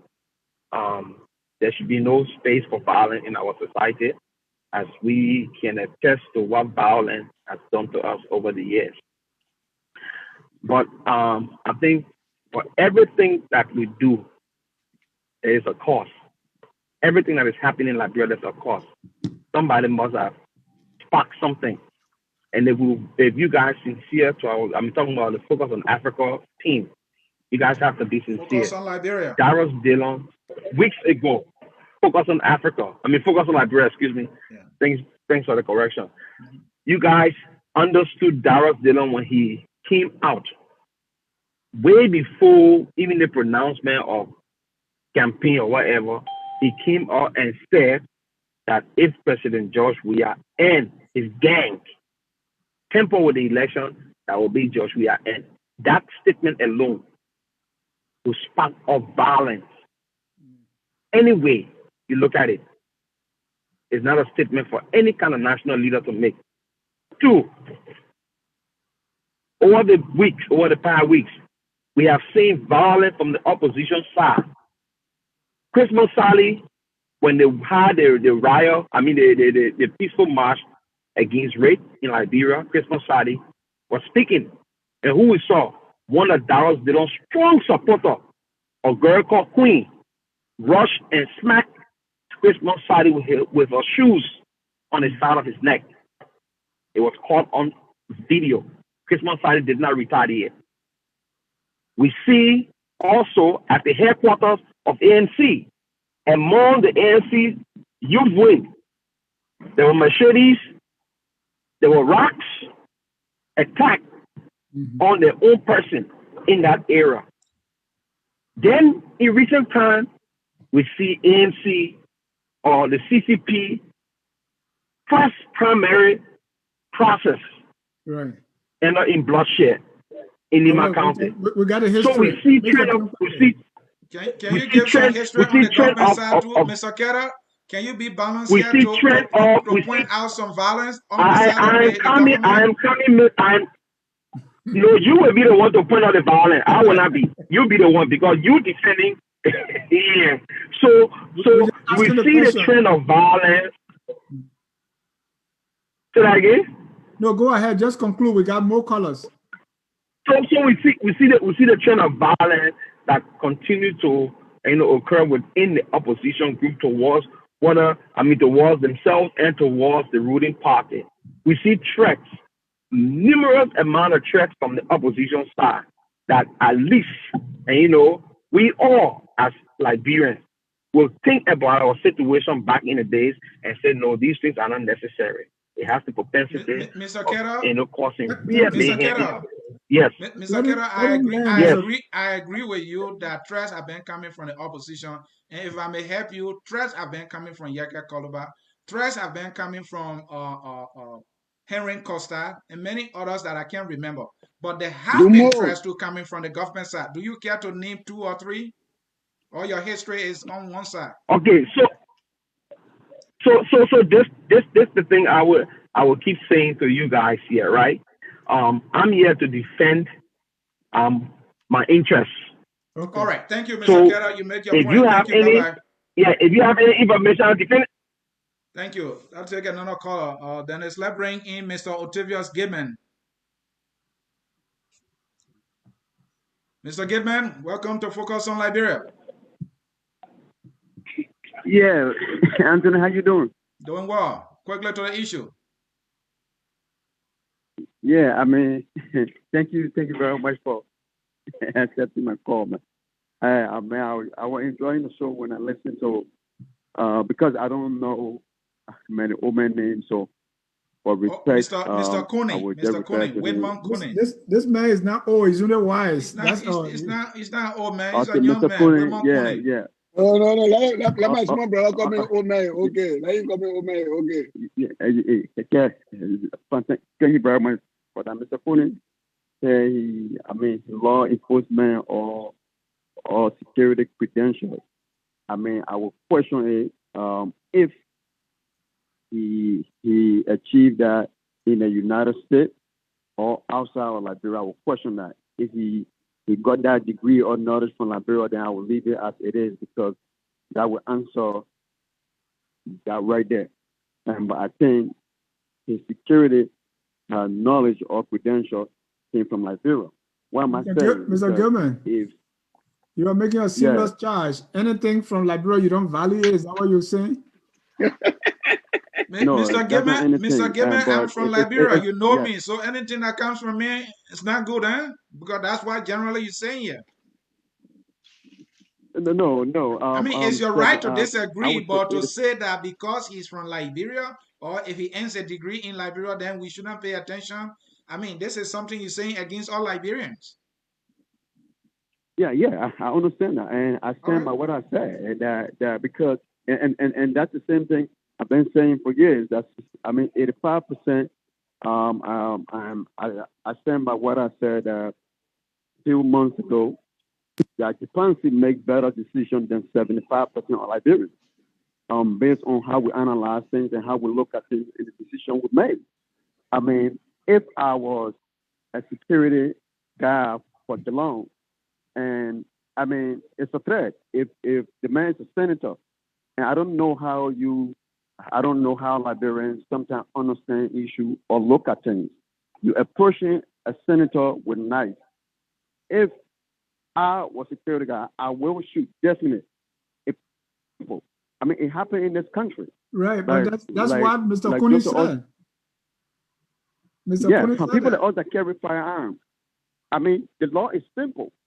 If I've been approached and threat, they say if you feel threatened, if I carry the fire, you bring a knife to me and you pull your hand, I see the knife, I can shoot you, plain and simple, because it's a threat. I don't know how you understand it. It was plain and simple, Dillion, life or threatened. How do you want him to sign? Okay, I don't understand it. It just, how do you want this man to sign? And this man he just left from an event, peaceful event that was organized Mr. Gilman, by the government. Mr. Gilman, before you wrap up, all of our panelists agree that was violent and they condemn it. The only thing they disagree with is Mr. Dillion going online and issuing threats. But even one of our panelists said, even if the security of Dillion have even shot at the person, it was being justified. That would be self-defense or protecting their boss. But for Dillion now to go on air and threaten the president, threaten everybody that he's going to have weapons, that's what they are disagreeing with. Please make comments to them and wrap it up quickly. I don't think what the senator said was a threat. The best thing was that was supposed to happen yesterday. One of the guys, kill one of them. I don't understand Liberians. They push the lead things with God. They address things. They push things. They push the can down the road so much. I don't understand the mindset of Liberians sometimes. All right. And, Mr. Gilman, you have to wrap it up. We got tons of callers waiting, please. Yeah. So yes. So let me say this. Just to get off the line. What Dillion said was not a threat, and I support Dillion 100% for what he said. And I will always thank you, do. Mr. Gilman. If you say what Dillion said was not a threat, then I think that will wrap it up for you. Thank you, Mr. Gilman. We got to leave it there. Who's next here in line? Caller from Mr. Kasali-Dobo, go ahead. All right. Thank you very much, Mr. Chara, Mr. CA, and to your two guests in studio. I want to say thanks for coming on the platform. He's our political analyst analysis. Yeah, as you all know, I am a fan of Senator Dillion, and I will continue to be a fan of Senator Dillion. Why? It is true that I'm not a Liberty Party's name, but I love his leadership style. I love his quest to see change come to Liberia. I'm one of those who strongly condemn the statement that was made by Senator Dillion, especially the ones that had to do with stoning the president's cover or the president's home, and I still condemn it. But what I think we should be discussing here right now is the threat that was posed to Dillion. I think the more airtime we are getting to discussing what Dillion said, if we are giving more airtime to the threat that was posed on the life of Senator Dillion, then we'll be doing the right thing for ourselves. But we are giving more airtime to discussing what Dillion said. But what led to him saying what he said, we are leaving it completely out. You sure? We should be giving more airtime to what led to Dillion saying what he said. And that one will be the conversation be balanced. And Mr. Kone is my big brother. I respect him a lot. But I'm making a strong recommendation to focus on Liberia. Please, as a fan of football Liberia, with no disrespect, I respect this show, I respect this show very much. I think it's a decision. I don't know how it came about for me to be a senior analyst of football Liberia. I think you guys need to reconsider that decision. Every time you are bringing Mr. Kone on this platform, let me come in and step as a defendant for the CDC Net government or for Georgia instead of coming in as an analyst. It beats the essence, the definition of an analyst. I mean, it crushed it completely. Very seriously. If he's coming as a defender for the government, that was different. We will discuss that. Then we can know how to take it from there. But when he's coming as an analyst, somebody gave us it makes it hard for us to even make some of the comments we want to make to him when he's saying some of these things. The country is going down the drain. Just because of some of these things that Mr. Kone are doing here, some of these statements that come from there, we look at what the country is going through. The kind of harassment, the kind of intimidation are going against the opposition. The government is not doing nothing. The government is not speaking against these things. Look at what happened in Graduate. Look at what happened in Claretown. I can go and name all of them. They can call back. A whole bunch of them. The government have not said a thing. The government did not even say what condemnation to any of those things. And yet you stay in this place and say, it is sad and I hope we can change for some of these things. Thank you very much. Thank you, Mr. Wilmot Kone. You are on fire there. People are I coming hope after you. Your analysis being questioned here. I hope you can straighten it up. Mr. Keith, Hassan Keith, you're live. Yes, sir. Yeah, how are you? How are you guys? We're doing wonderful. Okay. My contribution is that when I hear Mr. Kone speak, I sleep well at night, because the reason I say that, and to see and people sound and so intelligent. Some people come on the show trying to question Mr. and Kone, like the last caller who was talking about where Mr. Kone get his degree from, whatever, in Liberia and this. Yeah. You let him go on Facebook and say he's going to stone the president of America vehicle, or he's going to attack Trump vehicle, and see if the Secret Service will not be knocking to your door. People come on and just say things that it just baffles me, it bothers me that people come on and just say things that doesn't make sense. Throwing stone at the president's car is a criminal offense. You should be arrested and you should be questioning. Dillion should have been to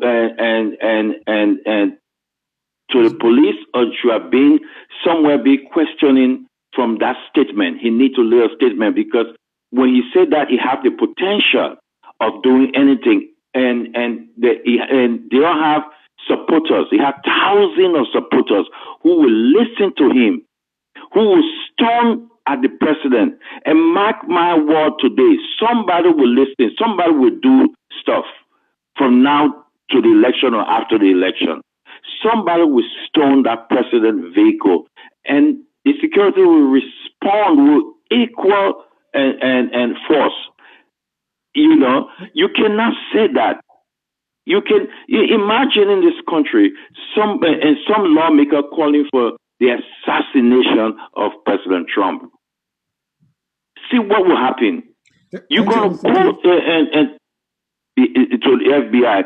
So no. And what I'm saying is that, let me go to Dillion. Dillion said on Spoon TV today that the gentleman who tried to attack him, he came twice. The first time he came to attack him, they thought he was a supporter, and he went and he went back.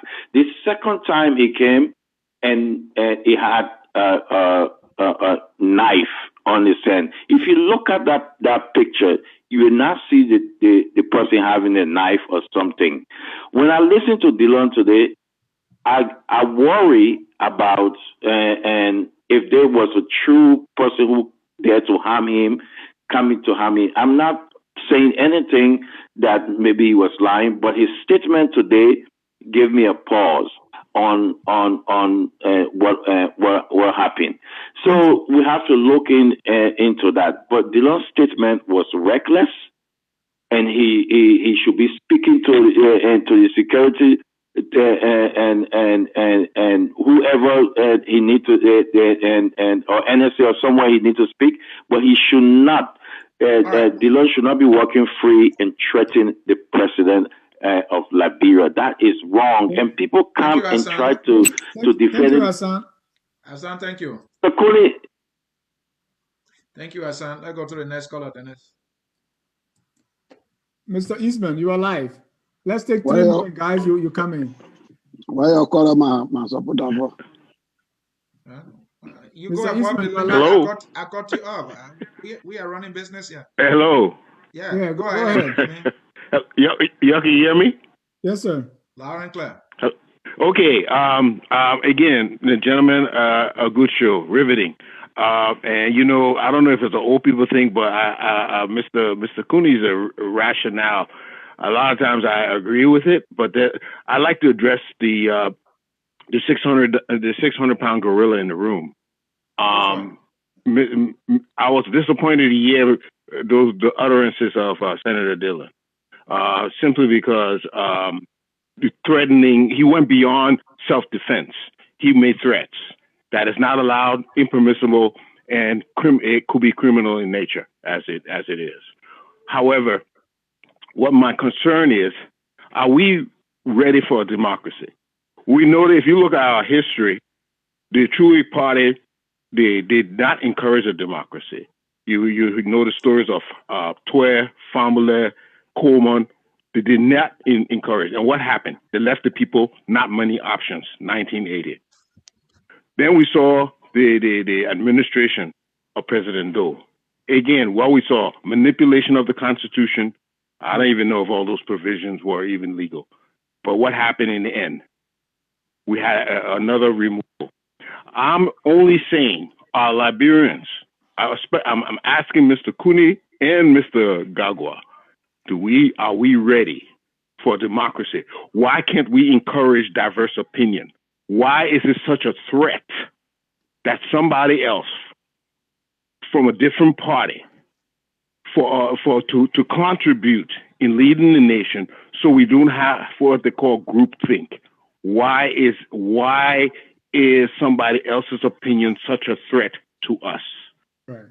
That's why I ask: are we ready for a democracy? And I'll take my answer off. Thank you, Jimmy. Thank you. Let's get this person from England in Minnesota. 2360. You are live. Your name and where you calling from? Why can't we encourage diverse opinion? Why is it such a threat? Jimmy, put your phone on mute, please. We have a caller from Minnesota. Last 4 digits, 2360. Your name.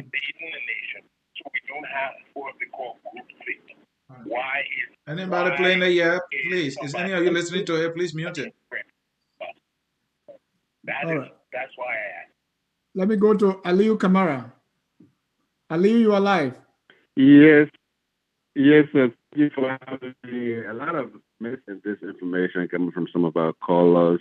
Let me just say for the record, I am not in support of Mr. Dillon's annunciation. I am not. Let me clarify a couple.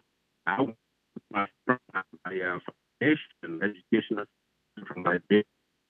Ali, your phone line is bad. Okay, can you hear me much better now? Yeah, it's better now. Yeah, it's better now. Go ahead. Okay. Okay, I got my educational foundation from Liberia, and when I got in the United States, I enrolled in university here, and I can tell you my professors and instructors really respected me. Okay, so let's just say that Liberia education has been strong. We have some great people, Topana Tipote, some of our most educated people, Alhaji Jiva Kumar, Emmanuel Buyo. The list goes on and on and on. So to come up here and denigrate Liberia in general like that is not correct. Another person said something about the progressive that it did not encourage democracy. That is not just a misinformation, that's a disinformation because of the progressive today we have multi-party democracy. So I don't know where we get the histories from. But my big brother Connie, I'm a fan, but today we got small issue. We got small issue. I think your analysis has been based upon sentiment and the love for George Weah. I think it has something to do with the progressive pattern, so to speak. I think because George Weah is a countryman and you do anything to support a countryman. And I can understand that because you fought for this for a very long time. Some of the things you said, for example, security, you are asking the opposition to negotiate with the government in order for the government to provide security for them. No, come on, people, you cannot suggest that. And you made comparison to the United States. Let me just tell you this. Once somebody announces him or herself to run for any elected position, automatically the FBI is assigned to that person's movement, the Secret Service is assigned to that person's movement, and the state securities are assigned to that person's movement. They do not have to negotiate for anything. Ali, so don't you think that which you just said is at the presidency level? Does it apply to even people running for the Senate? Sometimes. Yes, okay. It does. Okay. It does apply. It does apply to people running for representative and senator, especially if they're big names. Mm-hmm. Okay. Darius Dillion.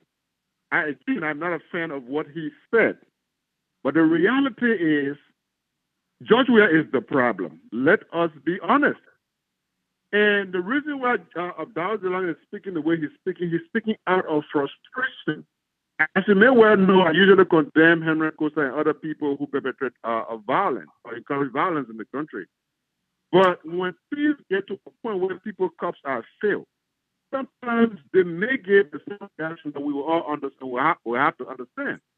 A lot of illegal goes on in the country, which are also spearheaded by the very government that is supposed to be providing maximum security. You understand? Like Dennis said something about those buses issue. It is true.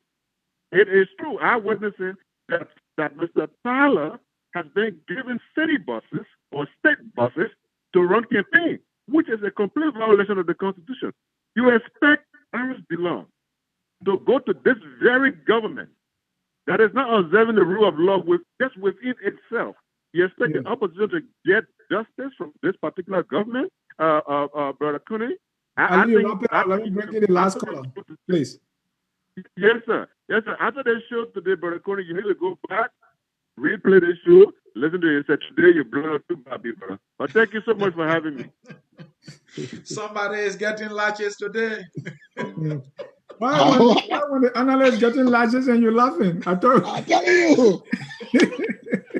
Because at the analyst, if he getting latches, that means something wrong somewhere. Okay, our friend from Minnesota, 2360, your name. My name is Tony Leeway. I want to thank you and I shouldn't say you. They both hosts. Your name again. Give a little volume. He said Tony Leeway. Tony Leeway. Oh, My name is Tony Leeway. Oh, this is Tony Leeway. Yes. Go ahead, brother. I was just saying. I was saying that I want to thank the both of you, the both hosts for this unique program. Thank you. I don't know what Mr. Coney is laughing at, but I would take issue with his statement in defense of the CDC government. But however, what I want to urge all of us is that this thing of violence is getting very serious in Liberia. I think all of us need to pay very serious attention. Right. We need to call on those actors to be mature in their politics, because what we are seeing now is getting a little bit out of hand. I think we all witnessed around Senator vehicle got burned, and she was literally taken hostage for many hours during the course of her campaign. We had the same issue with one Miss, I can't remember her last name, but she was running for a representative position for that Niku Town area. I think she's the daughter of the Minister of Post and Telecom. I think, and these issues are getting a little bit serious as this electoral process for the senator positions coming up. Many areas we found people just doing things without the intervention, mostly of the security forces. What I've seen is that it appears as though the security forces are only protecting the leadership of the country and not the people who are ordinary citizens or those who appear to be opponent to the CDC government. I think this is getting very serious. The recent comment by Mulba Malu that indeed they condemn all violence, whether it's opposition or their own people or CDC people, I think it's just playing to the international community. What we have seen appears to be orchestrated by those who are supporters of CDC. We almost admit that. And let me say this directly. I condemn the statement from Mr. Dillion. I think that was, I don't even call it oversight. That was a very immature statement to be making as somebody who, trying to vie or trying to retain his position as a senator. And even if he's an ordinary citizen, I thought that was very dangerous for him to make that kind of statement. But we all must hold people accountable. Mr. Coney, of all persons, I expect him to be a little bit responsible in terms of, being offering rather a much more sensitive position. But he appears to be, creating all kind of theories that really cannot even hold water. So I'm shocked at that. Again, that's his opinion. He has a right to it. But I just believe that all of us should hold these people accountable and begin to conscientize our people to stop this violence, because violence has never helped our country. This is where we started, when we started during Dole time, and we had to go through 14 years or longer of civil war that took away more than 200,000 of our people. And we cannot continue this year in, year out. We must appeal to our people to calm down and stop this thing here. This is getting a little bit too serious. Thank you. Thank you, Kenny. All right, Mr. Coney. And just to continue, there is a good day. Vida Maria Rice. How can Mr. Coney be drinking and be on this show analyzing? Mr. Coney, what are you drinking? Maybe the audience. I'm drinking water. Also, I can't even drink water. Okay. I'm trying to stay hydrated. How your water looking like yellow or something? My juice. All right. All right. All right, folks, in cyberspace, again, you have been watching Focus on Liberia. I'm Anthony C.A., hosting along with my partner, Dennis Guy. Thanks for staying with us here, and we have been discussing the recent statement by Senator Darius Dillion. Mr. Dillion came back later today and clarified, and he was able to eat his own words, but clearly he issued threats, and that's what we are discussing. We were supposed to go into the CPP recent statement, but because of time, we will not go into that. We'll find time to go into it. Mr. Jha. Yeah, one more, Mr. Coney, so you can make your response. Let me read this comment from Mr. Stephen Johnson Page, the second. He said, Mr. Security Expert. Okay, he said, how about the president saying he wants to slap someone on Broad Street? Should he be arrested for saying that, for that threat? So just your response quickly, you can pick. I know there was a lot thrown at you, but I just wanted to be honest with you, I'm really flattered that, I can engender these kind of responses on FOL. But I mean, look, if you look at all of the people that reacted to me, we all are saying the same thing. There is nothing that I have said that they're not saying. We all condemn the violence on Dillion, and we all disagree with the statement that Dillion made. None of them support the violence on Dillion. I think with the exception of one caller who say he support Dillion, but all of the callers, they disagree with the position that Dillion took in this instance. So they and I, we on the same page. I have offered some suggestions that we should, like all Liberians should recognize that there are violent elements in all of our political organizations, whether that the ruling party, whether that the CCP, whether, all these violence that we went through for the past 14 years, all of a sudden they didn't disappear. They're all there. So there will be people that are operating on the fringes that may do something that will create these kind of situations. So we all agree on that. Now, the other thing, and look, people say I speak for the government, but listen, we should be aware of the danger that the opposition is holding over our country. Because first of all, the opposition don't trust anything in the country. They don't trust the police. They don't trust the court. They don't trust the election commission. They don't trust anything. They want to be opposition. At the same time, they want to be election commissioner. They want to be the ones that are doing the voter roll. They want to do all of that. They've also said that there will be no election that is free and fair except they win. I hope that people recognize the implication of that statement. No election in our country will be free and fair until opposition win. That is a statement that is prone to violence. Mr. Kone, if they don't trust anything in the country, these are not crazy people. These are rational human beings. Don't you think they have good reason for not trusting the police, the government on these issues? But let's say in the political process, if you don't trust all of these institutions, you can only galvanize them into a political message for the citizens to stand with you. But it's not for you to seek the breakdown of every system. So the only system you will respect is the system that you operate. It don't work that way. If you don't understand, if you don't respect the electoral system, you have to take your complaint to the citizens, let the citizens agree with you so that you can win power and change the system. This is the point. So according to the opposition, there is no free and fair election in Liberia until they win. Any election that declare them that they don't win, that election is not fair, Joey must be driven out of office. And people are, they are accepting the statement, they're passing it.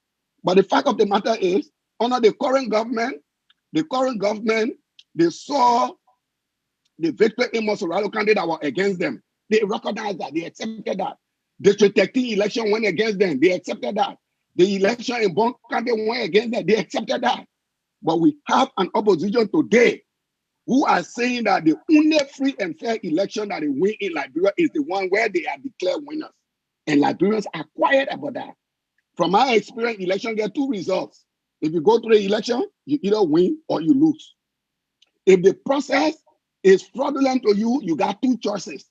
Either you accumulate the evidence of your fraud and take it to the court as per the rule, or you decide not to be part of the process. But that does not give you the right to threaten violence on our country. No one, no position in our country gave anybody the right to threaten violence on our country. You agree with the process, you participate. You don't agree with the process, you think it is fraudulent, collect evidence, and take it to court so that the court can decide. But these people, they want to be election commissioner, they want to do voter roll. They want print voter roll. They want to do that. That is the statutory responsibility of the election commission. There is no law that gave political parties the right to go clean voter roll. And we shouldn't be quiet about that. Can they recommend, Mr. Conan? They can be, if the election commission decide for them to be observer in the process, fine. We in this country, which political my question is, can the political parties recommend? That's why I say if the election commission allows it, but it's not a right. They're claiming it as a right. They're claiming it as a right. Let's bring in Mr. Gagwa. Yeah, Mr. Gagwa. You are muted. We have a lot Can of one of you callers. I guys know you are in and can out, one but respond to our caller. can one of you guys come in? I'll make my statement after this. I'm sorry. Just Okay. can one of you guys just respond? I'll make my statement after this, please. I'm sorry. All right. Thank you. Dennis, I think time is fast spent. We got to wrap it up here. We're going So over my 2 hours. education is intact because even the man who questioned my education, he agreed with me that Dillion was wrong. Dillion, you say agree with me that he's wrong. That's why you retracted the statement. Dillion agree with me. All right, folks, in cyberspace, Mr. Wilmo Wetikuni is our chief protocol analyst here. Like most of you, at some time agree with him. Maybe most time disagree with him. But hey, he got his way of coming around to tell you that he has a point. Like him or not, disagree with him or not, he is our chief protocol analyst. This is why the platform is different. Even I can disagree with Dennis Jai, we fight, we don't end it. But we are here smiling, folks. You can't find it anywhere else. Only on Focus on Liberia. Dennis? Well, thank you, Anthony, and our guests. I think, first of all, we take a step back and look at our political culture. This whole thing about throwing stones, because when these things happen, they are not isolated. Okay, Darius Dillion is not the first person being attacked. Neither is he the first person issuing threats. So it has become now our political culture. How do we get past this? Our system, our political, I call it the deterioration of our political discourse. People are insulting and they are the one getting the traction. Okay. Yep. I also made mention of this macho political culture that has been promoted by President Donald Trump, that you can insult somebody, you can demean people and even double down on it. And as long as you have core supporters, you say if you even shoot someone, you won't lose supporters. I think those are the things that are gradually creeping into our political system in Liberia, where we have rock throwing, we have people that will disagree no matter what, and we have this divide. Even if people come on a show and they observe that you are not extreme to either left or right, they don't have interest, because political extremism, which I describe as political cultism that has taken over Liberia, is gradually becoming the new normal. I think we need to change that. Indeed, violence, the attacks on Darius Dillion, or any political figure was wrong, and the government has not been forthcoming in dealing with those kind of attacks on political figures. But whenever it's the other way around, the government is very swift. We need to recognize that.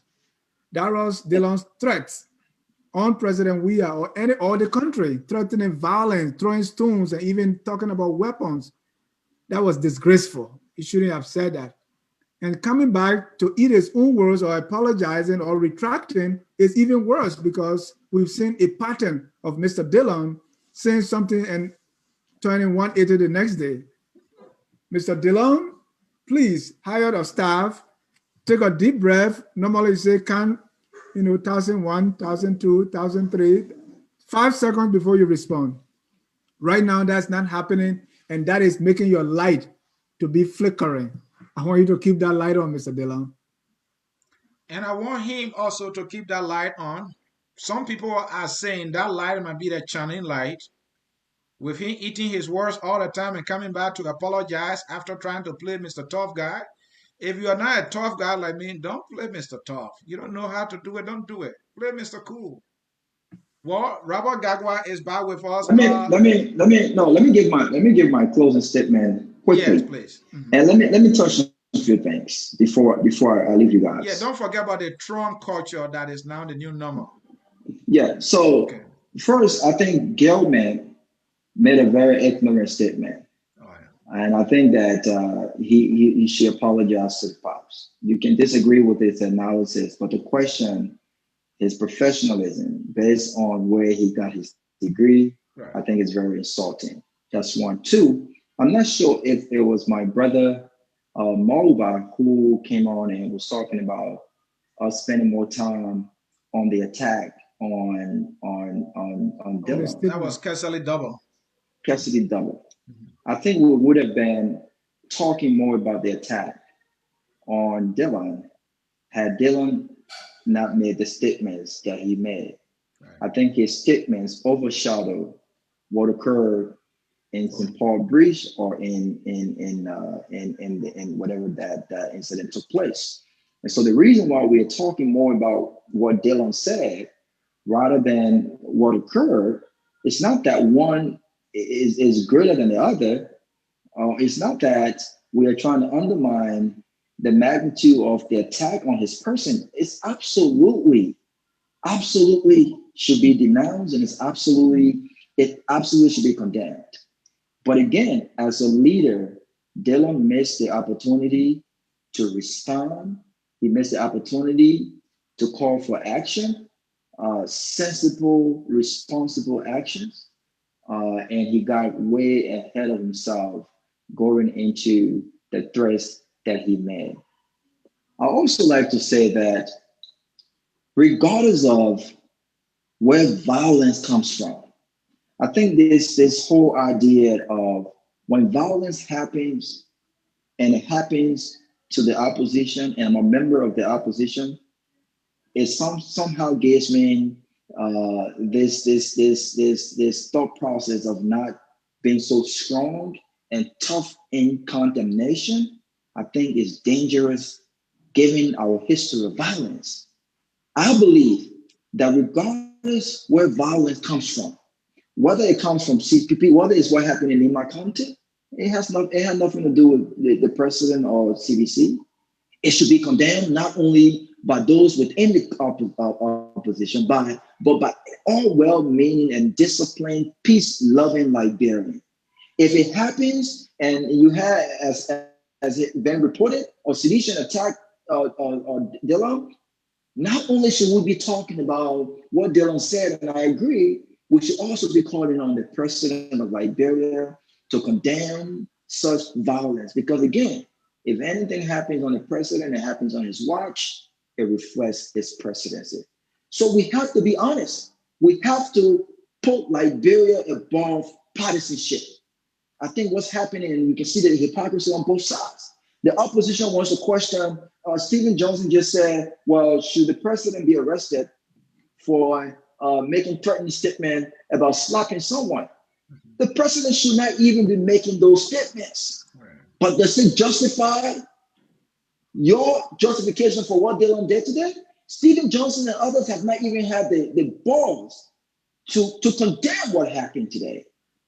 They are telling us because the senator retracted his statement, so we shouldn't even talk about it. It has been retracted 24 hours after he made the statements. We shouldn't talk about it. So these are the hypocrisy. These are the things of the attitude of us. We have allowed partisanship to cloud our objective minds and to speak truth to power. What happened to Dillion was wrong, and we would have been talking more about it had he not made the reckless, threatening statement he made last night. It was wrong. It should be condemned, but we should equally condemn what he said. What he said was serious, and it has become a pattern. Dillion should not only reflect on things that he has said. He should be able to reflect on things that happened, think them through, and then make official statements. The statement he made today was a common statement, was an intelligent statement, was a statement like action. He should be able, as a good leader, to relax when things happen, think them through, put himself together, gather his thoughts, and then come out and say what he has to say, and see what intelligent and well-meaning people like us will do. So this is not about the opposition versus the ruling party. It is about what's right and what's wrong. And what he said was wrong. Thank you. Thank you, Mr. Gagwa. Mr. Robert Gagwa there making his closing statement. He couldn't have nailed it enough. I think he said it all. Dennis, let's come to our political analyst here who's getting some latches here today, but he's capable of defending himself. Mr. Cooney, your final thoughts, sir. Again, I thank my late brother for covering some of my holes. You know, sometimes when you are criticized, you got to evaluate the criticism and see what one you respond to. Like I indicated in my remark earlier, we all agree that violence has no place in our culture, in the political culture of the country. And we are also calling our citizens to recognize that all of our political parties do have elements of violent people, people that are on the fringe. And whenever these violence occur, we should be able to condemn it. But at the same time, we should be measured in what we do as leaders. I think it was completely out of character for a sitting Liberian senator to take to the public threatening the life of a sitting Liberian president. I really want to recognize the magnanimity of the president of the republic for handling this situation in a sober manner. And also, despite him a very strong security judgment that Mr. Dillion who have been arrested for his criminal behavior, that the joint security forces are magnanimous and even not arresting him, but on the contrary, beefing up their security against the president. I also want to call the attention of Liberians to this dangerous thing that is going on in our country that characterizes any election that somebody doesn't win as being rigged. Look, I've said here repeatedly, our democracy is young. It's just 12 years old, or maybe 15 years old. And we all have a responsibility to make it better. There are rules that govern the process. You either accept the rules and want to be part of the process, or if you feel that the rules are violated, for you not to be part of the process. What you don't have is the right to call for violence. No Liberian has the right to call for violence. That's the important point I want to make. If you think the process is fraudulent, collect your evidence and play by the rules. Or if you think it is fraudulent enough, you don't want to lend credibility to it, back out of it. But to say that you will create chaos in our country because of your individual sense of fairness, that will not be tolerated by the Liberian people. You got an opposition that could not even verify 180 participants at their primary, and they're making all this noise about cleaning a voter roll of millions of Liberians. You could not even clean up a voter roll of about 180 delegates at your convention. So we all have to be careful. The democracy is young. We have to do the best that we can do. I still maintain that no one should be visited by violence because of their political something. The other people talking about negotiation. I'm not talking about negotiation. I'm calling on the Liberian National Police to create these liaison attachment to prominent political figures so that they and the political individuals or parties can plan their event in anticipation of somebody who may want to disrupt. I'm not talking about negotiation. I'm saying there should be a proactive step that the police should take. And I'm also saying that political parties and individuals should also invest more in planning for their event so that they have a responsibility to make sure that their events are peaceful. You don't just bog into a neighborhood and allow any other person, to come there, and then when they disrupt it, then you blame the president because of your own lack of planning. Political events are not small things. They should be planned. And every situation needs to be anticipated so that you can have your event. This is the point I'm making. So if you're seeing it as being a pro-government, this and that, I'm making a real good suggestions that even the opposition are making, because the only thing they're making is that if the election are fair, you will have violence. If they say you will have, I'm saying there are processes you can take. The late Bromskin show us the path.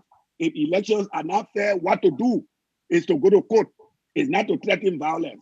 And nobody has the right to threaten the people of Liberia with violence for any position in our country. Thank you. Thank you, Mr. Coney. You ended very strong there. And I like the emphasis with the gesture. Nobody, and really nobody, should threaten the peace. We've suffered too long. My teenage years were wasted by a senseless war that got the country 100 years back. So we don't want that anymore. Mr. Sonny. Dennis, thank you. Folks in cyberspace, thank you for staying with us throughout this broadcast. Fellow Liberians, we have come a long way. A long way we have come. If you want me to speak like Martin Luther King, even though I don't have that ability, but a long way we have come, and that long way we must cherish, that long way we must protect, and we can only protect it with peace, not violence. So what I'm asking you is, whoever utter anything that is charged with violence, we should all say to that person, you are wrong.